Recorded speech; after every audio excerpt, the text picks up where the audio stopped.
Welcome, Bearcats and parents, back to Jackson Square. Today we're going to be talking about dividing whole numbers by fractions, but mostly specifically focusing on the reciprocal.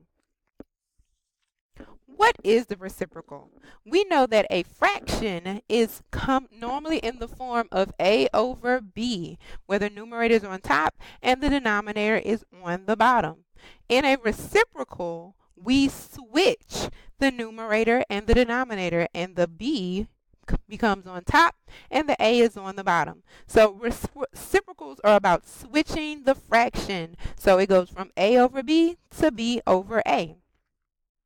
We also want to focus on dividing fractions. We don't divide fractions. We multiply by the reciprocal. So when you're given a division problem of fractions, you never divide them. We actually multiply by the reciprocal. So change your division to multiplication and you're going to get the reciprocal. Remember, the reciprocal comes after multiplication.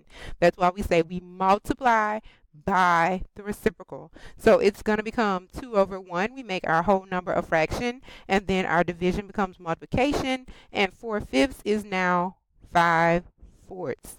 And in multiplication, we would multiply straight across. 2 times 5 will become 10, and 4 over 1 becomes 4. And this would be an improper fraction, and you can go back to our video from Monday or Tuesday with the algorithm, and you can change this improper to a mixed number.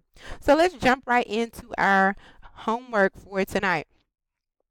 Our homework for tonight, the first part says, determine the reciprocal of each number. So again, I told you a reciprocal goes from a over b to b over a.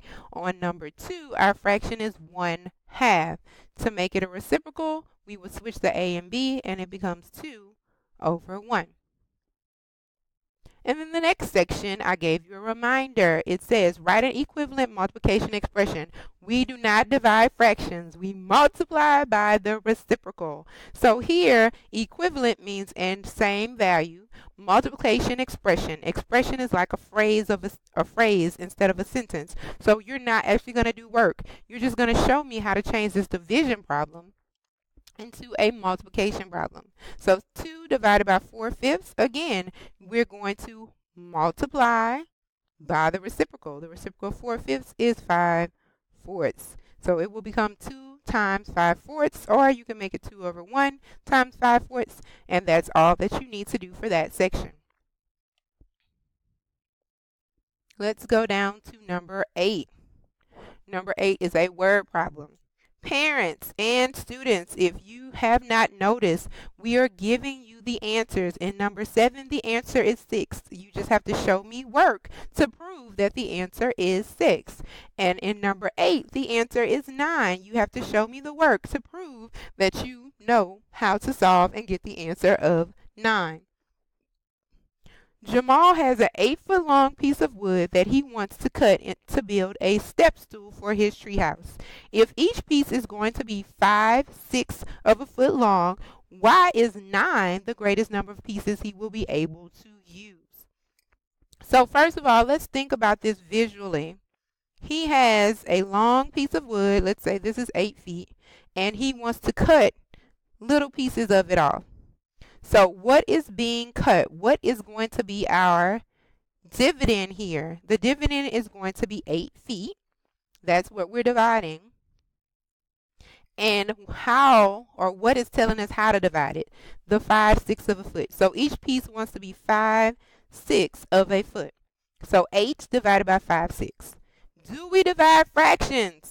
No, we multiply by its reciprocal. So here's where you're going to change it into a multiplication problem. 8 over 1, make that whole number a fraction.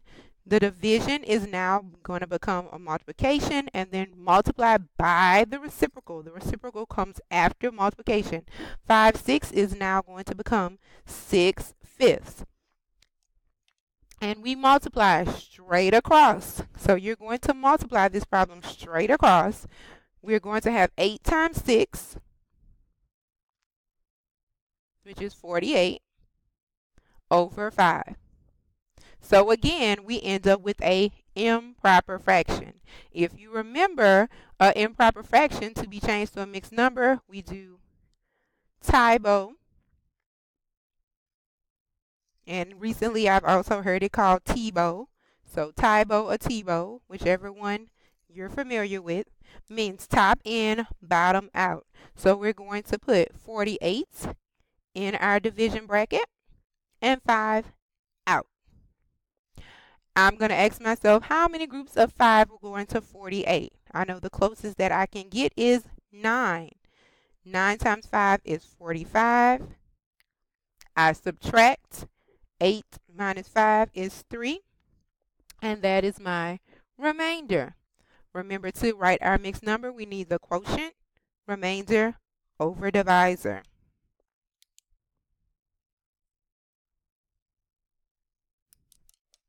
So we are going to have 9 as our quotient, 3 is my remainder, and 5 is my divisor. If Jamal needs 5/6 pieces to make his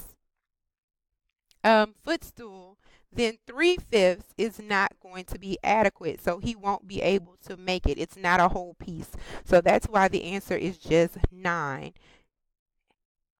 He will be able to have 9 pieces for his step stool because this is a part of a whole. It's not the whole thing. So that proves that the answer is 9. Hope that this was helpful to someone. And remember, good luck, Bearcats.